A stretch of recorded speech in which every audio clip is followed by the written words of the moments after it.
Ah, voilà. Merci à tous d'être là ce soir, merci aux organisateurs, surtout que c'est toujours très compliqué d'organiser ce genre de soirée, en particulier parce que, hélas, parfois, il y a des municipalités qui ne veulent pas, il y a des comités citoyens qui se montent pour empêcher ce genre de réunion, donc je tiens à remercier les organisateurs. Très heureux d'être à Brive, c'est la première fois que je viens à Brive pour une conférence. Je voudrais remercier Mehdi pour la présentation, surtout rappeler l'importance de Mehdi dans la parole résistante, dans l'analyse.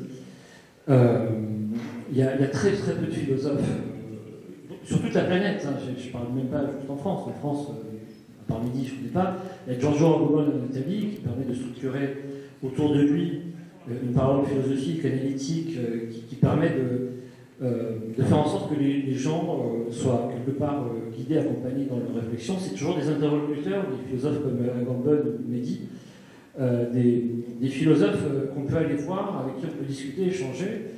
Et là, je parlais d'un truc qui est bizarre, thermodynamique, cybernétique et évolutionnisme. Alors, quand on voit le titre, on a un peu peur, mais vous allez voir, c'est rigolo. On va faire un peu de thermo, mais on ne va pas dépasser niveau maths sup, je vous rassure.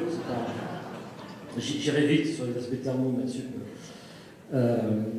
Mais en fait, tout ça ne serait pas là si je n'avais pas rencontré Mehdi, comme il l'a dit, un jour à Massy, il faisait moins 15, on était congelés, et on a parlé d'un mathématicien américain qui s'appelle Ted Kaczynski, que certains connaissent peut-être, qui s'appelle Luna Bomber, qui justement était un des mathématiciens qui était assez critique vis-à-vis de la technologie, du développement de la technologie, qui avait tout vu quasiment dès les années 70-80. Il est devenu terroriste, bon, il a été arrêté, heureusement.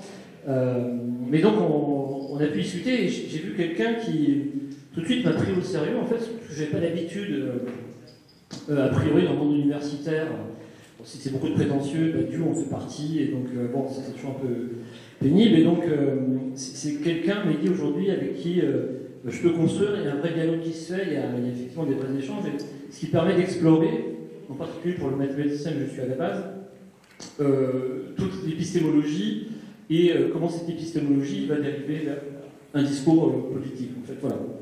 Donc tout ça pour dire que pour moi, Mehdi aujourd'hui, c'est peut-être le personnage le plus important en France, qui permet de structurer autour de lui une pensée extrêmement construite, extrêmement critique, et qui nous permet chacun, eh bien, par un dialogue qu'on peut entretenir avec lui, eh bien, d'aller chercher des nouvelles idées, des nouvelles analyses. Et c'est ça que je vous présente aujourd'hui. Donc c'est une nouvelle analyse qui va aller dans le transhumanisme, qui est aujourd'hui quelque chose qui plane un peu au-dessus de nous, qui n'est pas forcément bien connu, y compris par moi. Enfin, c'est quelque chose d'assez nébuleux, et je vais essayer de présenter une partie du transhumanisme qui va être en particulier la cybernétique, et voir comment c'est lié en fait à une espèce de scientisme thermodynamique en fait, qui montre bien qu'on a affaire à quelque chose de très inquiétant. Alors juste, ça ne marche pas. Ah non, c'est comme ça. Du coup, voilà. Alors juste pour replacer dans le contexte, donc avec Ariane Guilherand, vous pourrez, pour ceux qui veulent la chaîne, on a écrit le débat interdit. Dans le débat interdit, donc, on fait une analyse de la paranoïa des autorités. Alors la paranoïa, c'est la disjonction entre le discours et la réalité. Hein, donc le vaccin est super efficace, etc. Et donc cette paranoïa permet de mettre en évidence l'idéologie. Et l'idéologie, c'est le discours sur les idées pures, hein, à nouveau, il n'y a plus du tout de lien avec le réel. Et cette idéologie, elle est toujours un symptôme des régimes totalitaires. Tous les régimes totalitaires sont toujours des systèmes de propagande. Bon. Donc on avait effectivement l'idée d'un symptôme du totalitarisme qui demandait donc qu'on aille chercher un peu plus loin, y a-t-il vraiment un État totalitaire qui se met en place aujourd'hui en France? Et donc, en Occident, selon effectivement les canons de la philosophie politique, alors celle qui a étudié le totalitarisme, c'est essentiellement Hannah Arendt, évidemment, donc qui a décrit la structure, le fonctionnement, justement l'idéologie, et donc tout ça, donc il y a 3 livres majeurs de Hannah Arendt qui sont La nature du totalitarisme, Les origines du totalitarisme, on peut citer également la condition de l'homme moderne, en fait, et puis ce qu'on connaît à l'échelle de Jérusalem, etc. Donc, où il va étudier le fonctionnement un peu de ce totalitarisme. Alors, l'autre personnage qui va être un personnage clé pour comprendre le totalitarisme, c'est Michel Foucault, donc qui a cité Mehdi. Michel Foucault, c'est un peu l'inventeur de la notion de ce qu'on appelle de biopolitique, qui, en gros, pour aller très vite, la biopolitique, c'est quand l'État s'approprie votre corps. C'est-à-dire que votre corps ne vous appartient plus, il appartient à l'État. Et donc l'État va, pour ses propres besoins, en fait, manipuler votre corps, en général sans votre consentement, de sorte que vous n'avez plus, en général, de liberté associée donc à la maîtrise de votre corps. Et alors, en fait, l'idée d'Agamben, qui est le philosophe italien donc, contemporain, qui a beaucoup écrit dès mars 2020 sur l'analyse, effectivement, de la situation comme état d'exception d'abord et comme état d'exception biopolitique ensuite. Donc, c'est un des rares, avec Mehdi, parmi les philosophes, à avoir vraiment tout de suite conceptualisé la situation et avoir bien mis les mots dessus. Donc Agamben, lui, va faire quelque part la synthèse entre Arendt et Foucault en disant, en gros, le totalitarisme, c'est toujours un totalitarisme biopolitique, c'est-à-dire c'est le pouvoir du souverain sur la vie nue. Le souverain vous dit que c'est lui qui décide un petit peu comment vous allez vous occuper de votre corps. Bon. Et donc, ce qu'on dit, voilà, c'est que les totalitarismes historiques sont l'appropriation du corps des individus pour rendre l'espèce conforme aux lois supposées inéluctables de l'évolution humaine. C'est ce que dit très bien Arendt. Il dit, voilà, il y a les lois d'histoire ou de la nature, donc c'est pour le nazisme et pour le stalinisme. Donc les lois d'histoire, c'est pour le stalinisme, hein, c'est le matérialisme historique. Les lois de la nature, c'est pour le nazisme, c'est le struggle for life, hein, les lois de Darwin, où seul le plus fort va survivre. Et donc, en fait, sous prétexte que les autorités politiques pensent avoir compris le fonctionnement scientifique de l'évolution, eh bien, ils vont vouloir se conformer et donc organiser la société en fonction de ces lois de l'évolution, et tout ce qui n'appartient pas à l'évolution doit disparaître. Donc, chez les nazis, si vous êtes trop faible, vous devez disparaître. Parce que la loi de l'évolution dit que ceux plus forts survivent. Et chez les sociétés, en gros, soviétiques et staliniennes en particulier, si vous n'êtes pas un prolétaire, vous devez disparaître parce que la loi du matérialisme historique, c'est-à-dire qu'à la fin, il y aura une société sans classe où seuls les prolétaires survivront et tout ce qui n'est pas prolétaire va disparaître. Et ce que dit très bien Arendt, c'est que, aussi bien Hitler que Staline, en fait, sont des dirigeants qui vont accélérer les lois supposées de l'évolution, hein, et donc ils vont donner un petit peu d'accélérateur. Donc, on va supprimer chez les nazis tout ce qu'on considère comme étant dangereux, c'est-à-dire les juifs. Alors, les juifs ont été éliminés par les nazis en tant que vecteurs de maladie. C'est-à-dire, on les accusait de propager le typhus, et pour ça, ils étaient dangereux pour les espèces, et donc il fallait les éliminer, en fait, et selon la phrase d'Hitler, Hitler a dit on a éliminé les juifs comme on a éliminé les poules, c'est les vecteurs, en fait, de typhus, et donc c'est pour ça qu'on les a éliminés. Donc, en fait, ils sont dangereux pour l'environnement. Le programme T4 chez les nazis, c'est effectivement l'élimination des handicapés physiques, mentaux, etc., parce que ceux-là sont trop faibles, et également l'élimination des vieux, des plus anciens dans les asiles, qui nous ramènera effectivement au programme Rivotril qu'on évoque dans notre ouvrage. Et chez les soviétiques, c'est tous ceux qui sont propriétaires des moyens de production, qui sont considérés comme bourgeois, qui de toute façon, en fait, eh bien, sont intrinsèquement mauvais pour le fonctionnement de l'économie, et donc qui du coup doivent disparaître, parce qu'à la fin, la société stable de l'État en fait, communiste, c'est la société sans classe où il n'y a plus que des prolétaires. Et donc ceux qui refusent l'accélération de l'évolution doivent être éliminés, c'est pour ça qu'on arrive effectivement à des génocides. Alors en fait, le grand truc, c'est est-ce qu'aujourd'hui, on ne serait pas en train de subir un évolutionnisme qui dirigerait politiquement justement l'organisation de la société, de sorte que ceux qui refusent cet évolutionnisme, en fait, soient comme dans les totalitarismes originels, éliminés de la société d'une manière ou d'une autre, c'est-à-dire physiquement ou socialement, en attendant effectivement qui meurent tout simplement. Voilà. Donc, c'est ça un peu l'idée du transhumanisme, c'est que le transhumanisme, en fait, c'est le nouvel évolutionnisme qu'on tente de nous imposer, et si vous refusez de rentrer dans cet évolutionnisme transhumanisme, eh bien, comme chez les nazis ou comme chez les soviets, en fait, vous devez disparaître de la société, quitte à ce qu'on vous élimine complètement. Alors donc, quel est l'évolutionnisme aujourd'hui? C'est clairement le transhumanisme. Alors qu'est-ce que le transhumanisme? Quelle est cette culture qui en fait se diffuse un peu partout, mais de manière un peu sournoise comme ça, sans qu'on en parle vraiment, et puis elle est tout le temps là sans qu'on la voit vraiment. Alors c'est l'idée que l'espèce humaine actuelle ne représente pas la fin du développement. Donc, on est un peu les chimpanzés du futur, si vous voulez. C'est-à-dire que l'homme dans le futur sera vachement différent, et nous aujourd'hui, on est à peu près ce à quoi aujourd'hui les chimpanzés se font. Bon. Donc le transhumanisme, c'est la possibilité, la désirabilité donc, de l'amélioration fondamentale de la condition humaine. Et donc, le transhumanisme étudie donc, les promesses de la technologie qui vont être capables de surmonter en fait, les limitations humaines. Donc, la vie éternelle, en fait, c'est ce qui est visé par les transhumanistes, avec l'intelligence artificielle, via des puces qu'on va nous implanter dans le cerveau qui vont nous permettre d'être plus intelligents, et via des modifications génétiques qui vont permettre au corps d'être plus résistant. Donc ça, c'est en gros le vaccin, si vous voulez, qui doit vous rendre plus résistant en principe. Et toutes les modifications génétiques qu'on va vous imposer, c'est fait pour vous rendre plus résistant et donc améliorer a priori la condition d'être humain sur Terre. Bon. Donc le transhumanisme est un évolutionnisme et donc, comme on l'a vu, il est susceptible de générer un totalitarisme parce qu'il va dire en gros tous ceux qui ne sont pas dans les lois d'évolution doivent disparaître. Donc en gros, si vous refusez le vaccin, vous refusez votre augmentation, vous refusez l'évolutionnisme technologique, donc vous devez être éliminé. Parce que vous n'appartenez pas au futur de l'humanité. Hein, donc en fait, c'est un peu ça le point de vue. Alors, il faut bien voir aujourd'hui que le vaccin, c'est l'outil par excellence du transhumanisme, parce que c'est ce qui doit vous augmenter dans vos capacités, en fait, eh bien, à vous défendre contre un environnement dangereux qui serait par exemple un virus. Et donc, il y a un influenceur transhumaniste français qui s'appelle Marc Proulx qui tient un blog. Donc, en avril 2022, il écrivait: les campagnes massives et mondiales de vaccination sont un choix qui va dans le sens du transhumanisme. Comme ça, c'est clair. Nous nous en réjouissons, donc ça, c'est son point de vue. Mais encore faut-il le reconnaître et l'assumer. C'est-à-dire qu'effectivement, on n'ose pas le dire, la vaccination est une technique biologique particulièrement invasive grâce à laquelle notre organisme acquiert une capacité artificielle. Donc ça, c'est important, c'est-à-dire que c'est la technique qui va vous améliorer et pas effectivement votre propre immunité ou les phénomènes biologiques liés au fonctionnement naturel de votre corps. Hein. Et donc, le transhumanisme, c'est une augmentation artificielle en fait, des capacités de l'homme, essentiellement pour faire face à un environnement qu'on suppose dangereux, et dans lequel l'homme, pour se faire, doit être augmenté, et s'il refuse son augmentation, de toute façon, il disparaîtra à terme, en fait, eh bien, de l'espèce humaine, qui va être une espèce humaine augmentée.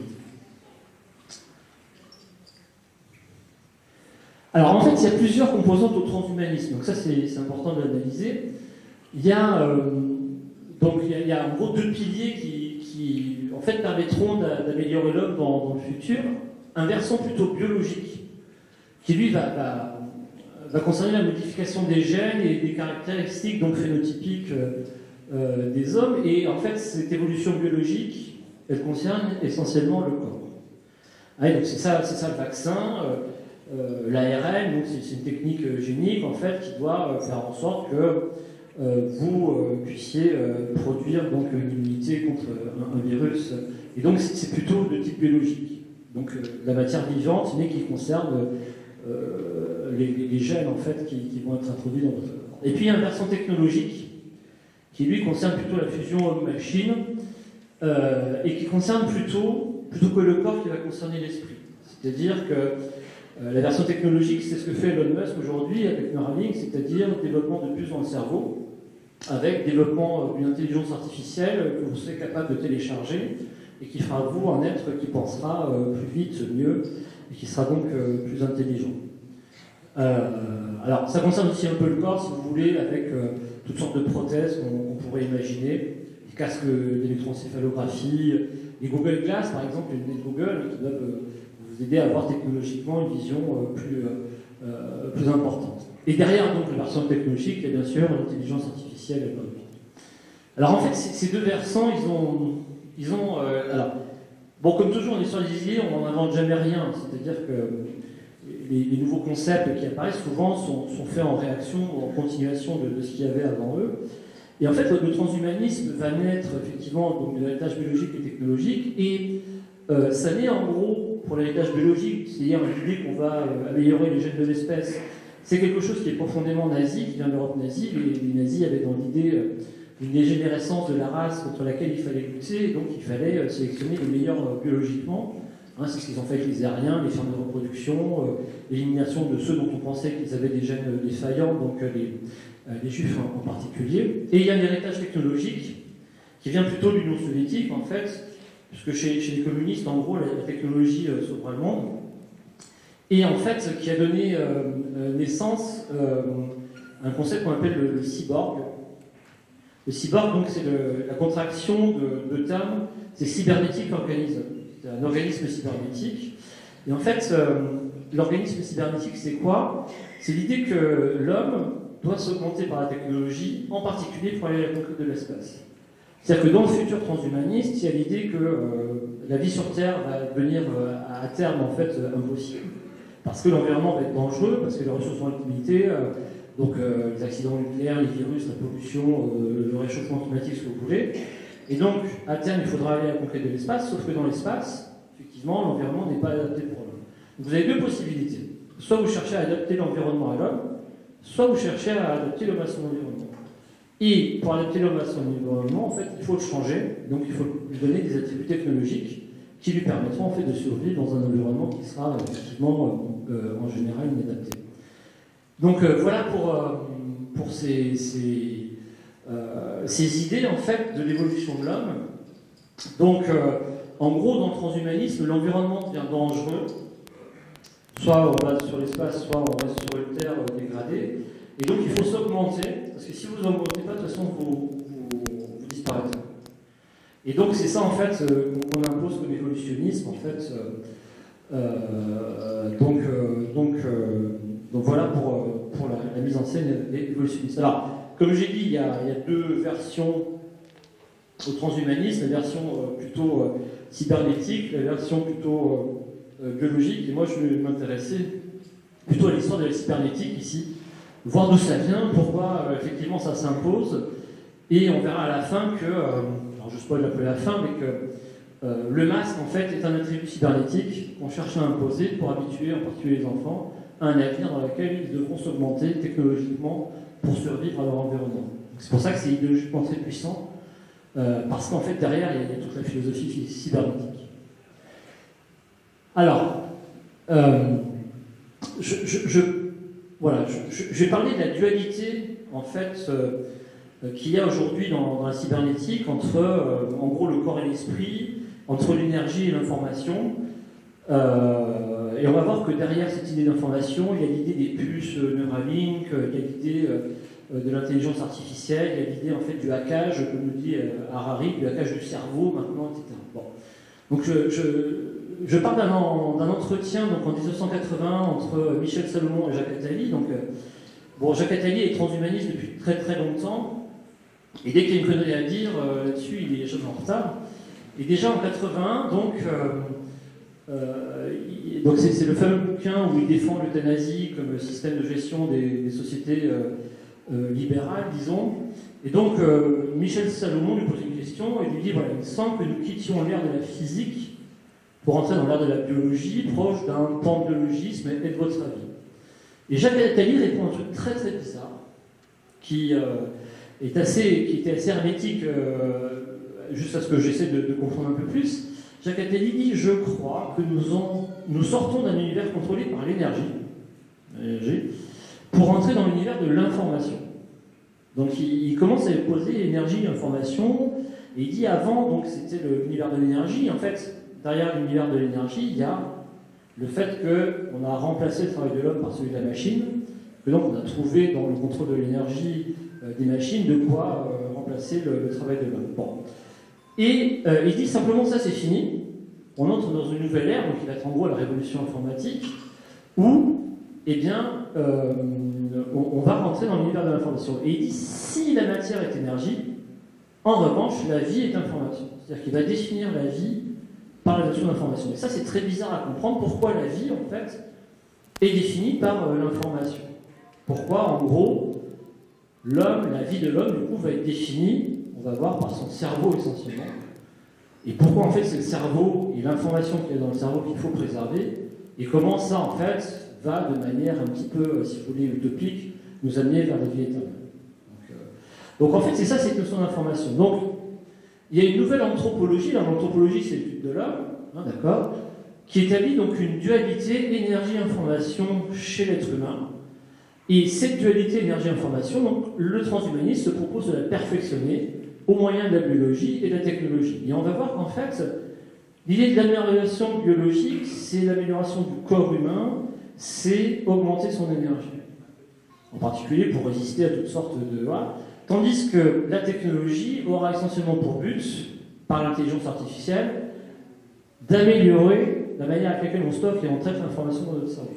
Et en fait, ces deux racines en fait, vont définir eh bien, la dynamique en fait, du transhumanisme, donc dans une dualité énergie-information. Alors on va voir en fait que cette dualité énergie-information, elle ne vient pas de nulle part. Elle vient en fait précisément de la thermodynamique.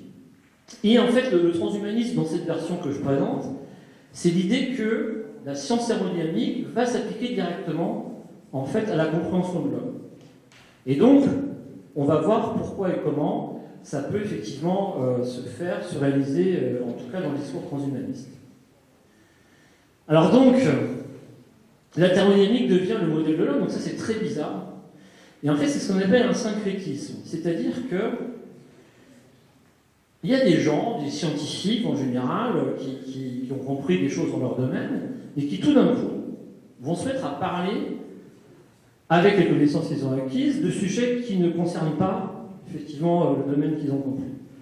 Et donc ça s'est passé, donc c'est ça le syncrétisme, si vous voulez, vous prenez un scientifique, il comprend la thermodynamique, on va voir premier, second principe, énergie, information, et puis tout d'un coup il dit, mais ça va permettre de comprendre l'homme dans son ensemble, et donc je vais appliquer à l'homme une réduction, en fait, dans sa conception, en disant, ah, c'est un système thermodynamique, et si je contrôle la thermodynamique, si je comprends la thermodynamique, eh bien je vais pouvoir comprendre l'homme, et donc l'améliorer dans sa condition. Bon. Et donc en fait, dans cette nouvelle conception de l'homme, on a une anthropologie. C'est-à-dire le discours qui étudie l'homme qui devient une anthropologie EM1, c'est un discours qui étudie l'entropie. L'entropie, en fait, c'est juste l'information.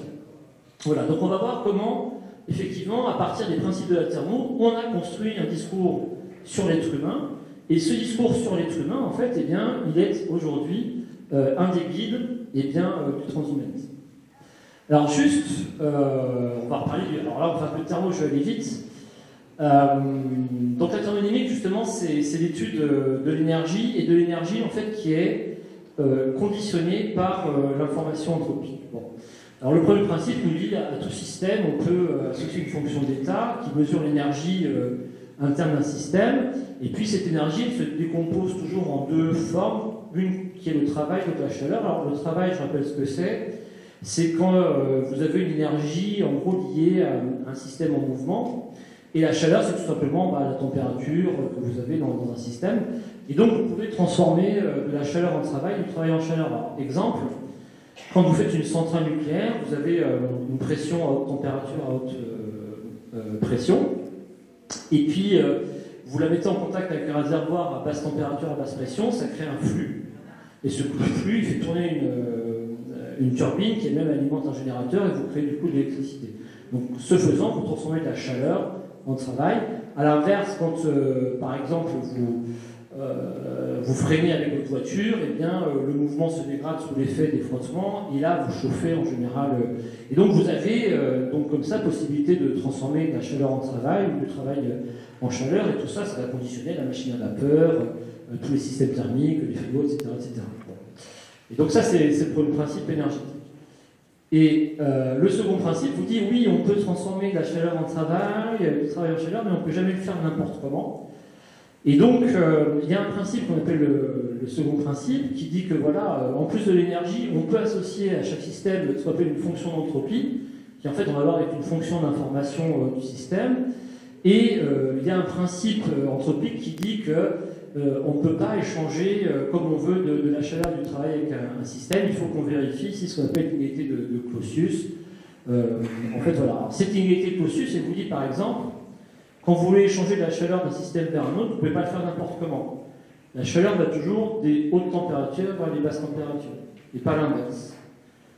Et donc, c'est des principes qui vous disent attention, ces échanges de chaleur et d'énergie ne se font pas n'importe comment. C'est le second principe qui vous dit est-ce que vous avez ou pas autorisation à faire que l'échange d'énergie de travail. Voilà. Alors, là, on passe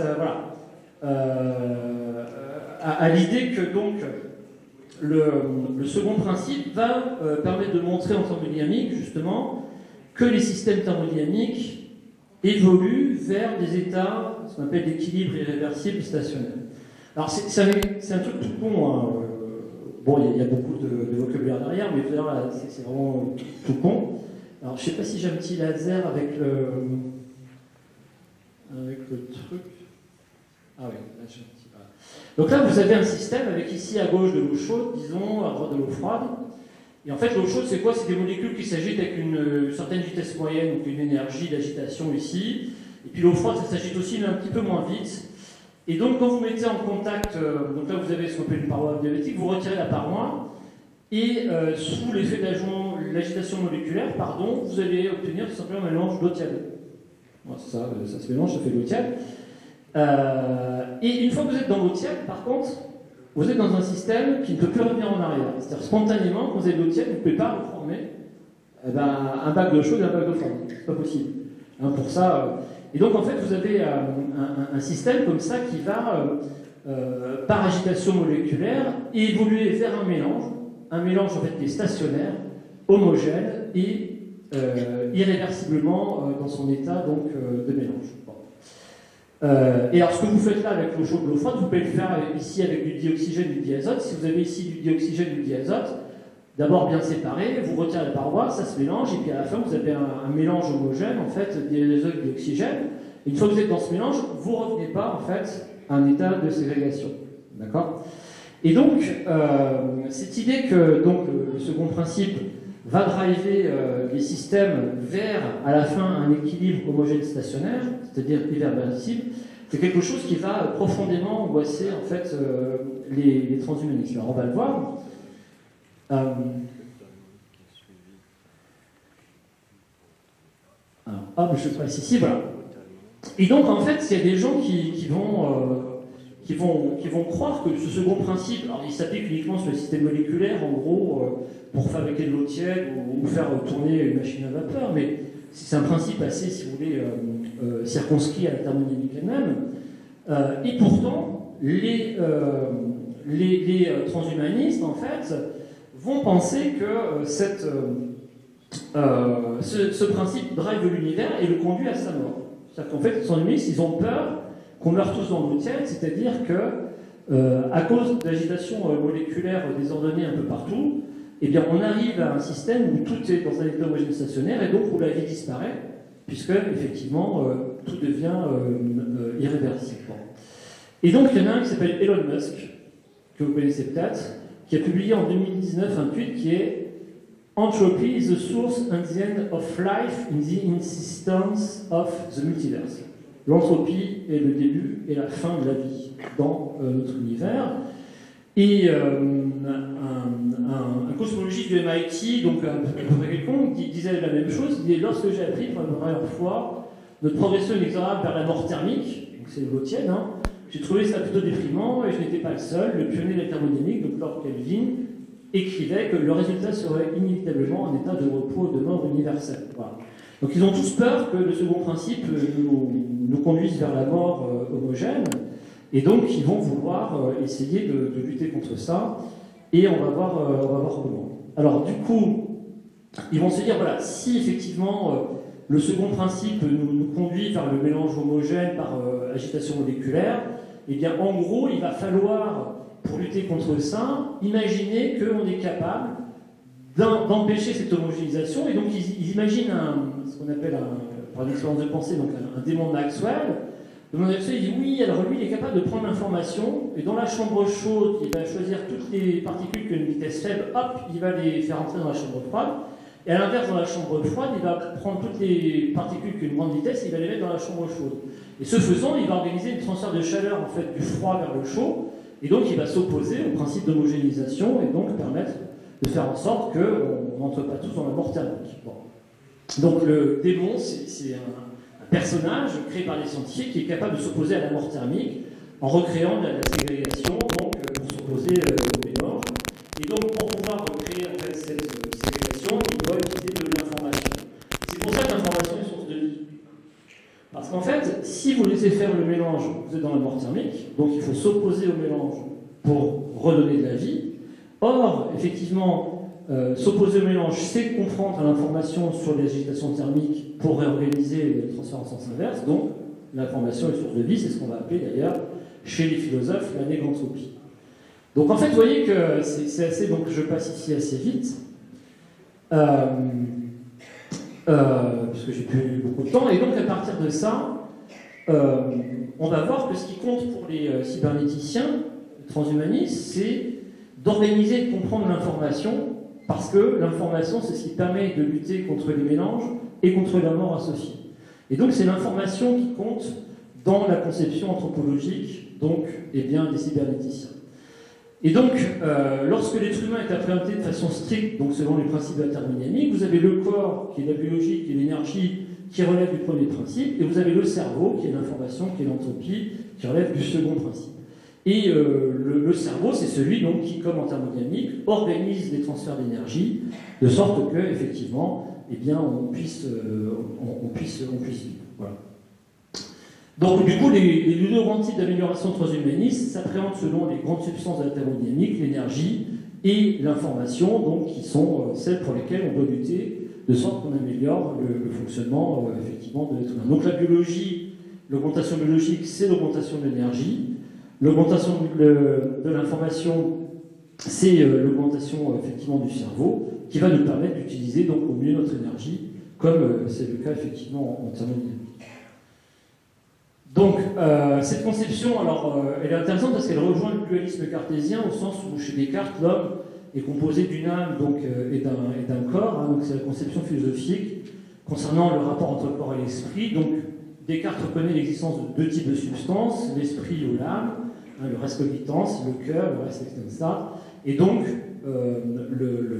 l'âme peut agir sur le corps, eh bien, de sorte que, effectivement, l'être humain vive ainsi.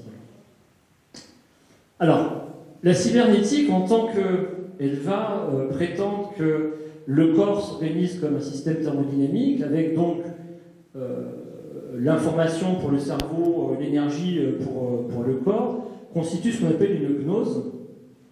Et donc la gnose, c'est la connaissance salvatrice, hein, puisque le fait d'avoir compris que la vie située dans l'information permet du coup d'améliorer la condition de l'être humain. Donc c'est une connaissance salvatrice qui a pour objet donc les mystères du monde divin et des êtres célestes et qui est destinée à révéler aux seuls initiés le secret de leur origine et les moyens de la rejoindre et leur procurer la certitude du salut. Donc en gros, ce qu'il faut comprendre là-dedans, c'est que ceux qui ont la gnose sont les élus qui vont effectivement pouvoir être sauvés parce qu'ils ont la connaissance avec eux. Et c'est en gros effectivement ce que nous explique Harari en nous disant dans le monde futur, il y aura ceux qui comprennent la technologie, donc en fait qui ont la gnose, et puis les autres seront inutiles. En fait. Et ceux qui sont inutiles, évidemment, ont vocation à disparaître. Donc, le gnosticisme, en fait, a plusieurs caractéristiques qui sont importantes parce qu'effectivement, il caractérise le transhumanisme aujourd'hui. La première, c'est qu'il y a une primauté de la connaissance sous toute forme d'activité humaine. Donc, effectivement, l'homme de plus en plus se réduit à son cerveau qui doit être gavé de connaissances, en fait, qui sont ce qui lui permettra de maîtriser effectivement sa vie. Il y a dans le gnosticisme ce qu'on appelle un anticosmisme, c'est-à-dire qu'il y a une haine du corps.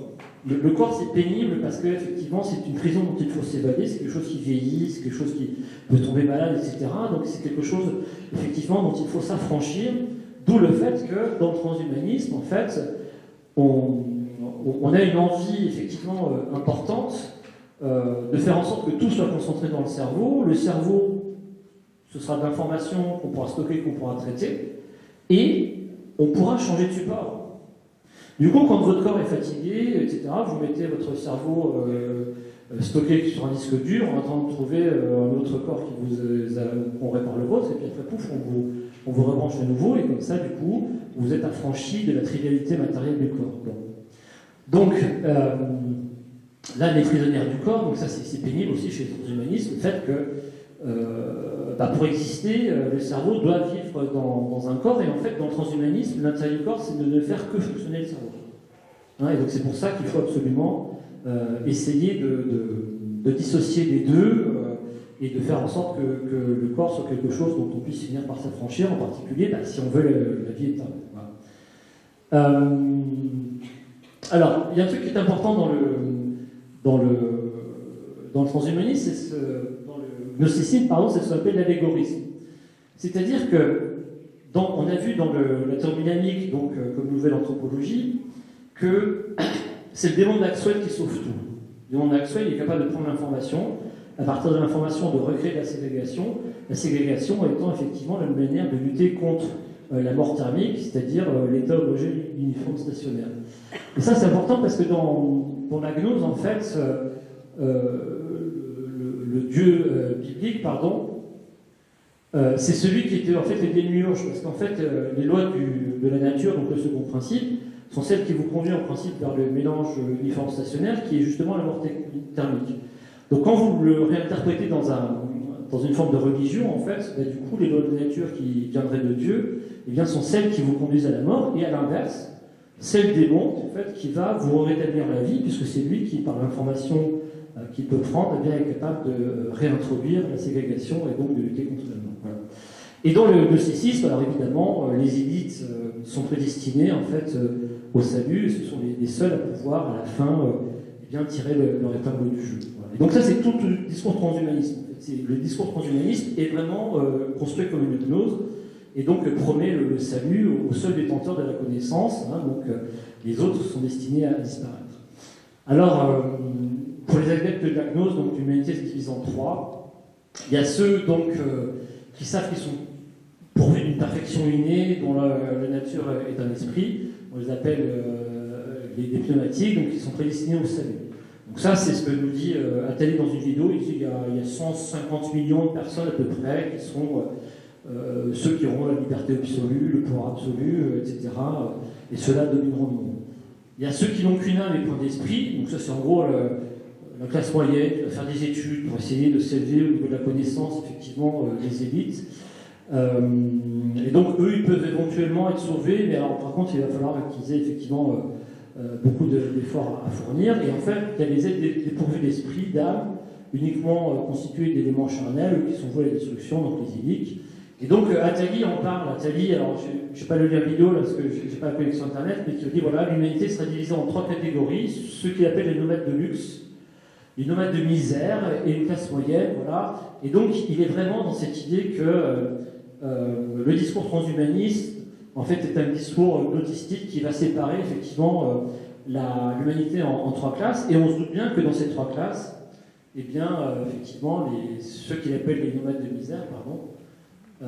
Les nomades de misère, eux, ils sont destinés à disparaître, donc à être éliminés physiquement. Voilà. Tous ceux qui refusent en particulier leur augmentation technologique, parce que ce serait des ignorants, parce que ce serait effectivement des personnes qui refusent la science. Donc c'est ça en fait, quand on élimine en particulier les soignants, en disant vous refusez les résultats de la science, c'est-à-dire que vous refusez d'être dans ceux qui ont la connaissance qui permet effectivement d'augmenter vos capacités, et bien vous, en fait, vous êtes les ignorants, vous êtes effectivement les nomades de misère, et vous allez effectivement disparaître.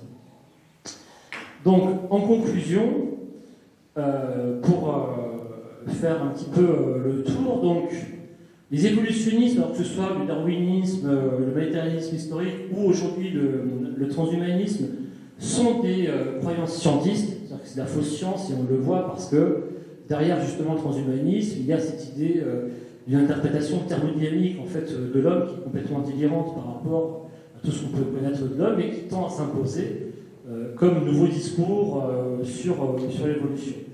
Donc ces évolutionnismes, que ce soit chez les nazis ou les soviétiques, ils mènent de façon très dogmatique au totalitarisme. Et c'est exactement ce qu'on vit aujourd'hui, je pense, avec le transhumanisme qui s'impose comme la nouvelle forme d'évolution qui doit aujourd'hui éliminer ceux qui refusent le systématisme.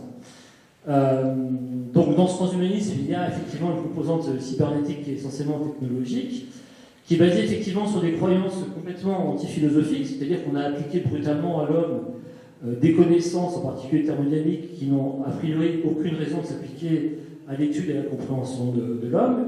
Et dans cette croyance anti-philosophique, ici thermodynamique, eh bien, on voit qu'elle peut s'imposer parce qu'elle remplace sûrement dans la connaissance, le dualisme cartésien. Ce transhumanisme s'organise donc exactement comme une gnose, c'est-à-dire ceux qui ont accès à la connaissance pourront être sauvés, et puis les autres, d'une manière ou d'une autre, seront sacrifiés. Et derrière, effectivement, ce nouveau discours, on voit, et c'est ce qu'on vit, je pense, aujourd'hui, que eh bien, les transhumanistes, en fait, sont prêts à sacrifier une large partie de l'humanité. C'est en tout cas le discours de Harari, par exemple, qui nous explique que eh bien, demain, tous ceux qui vont refuser la technologie, tous ceux qui sont des ignorants, tous ceux qui n'auront pas les moyens d'avoir la connaissance pour augmenter et accepter leur propre augmentation, ceux-là sont des inutiles qui devront disparaître. Et ça s'accorde exactement en fait avec le principe donc, de la gnose transhumaniste. Voilà, j'ai fini, j'espère que je n'ai pas été trop long. Et je vous remercie pour votre attention sur cet exposé assez dense, mais qui voilà, nous avertit des dangers du transhumanisme aujourd'hui.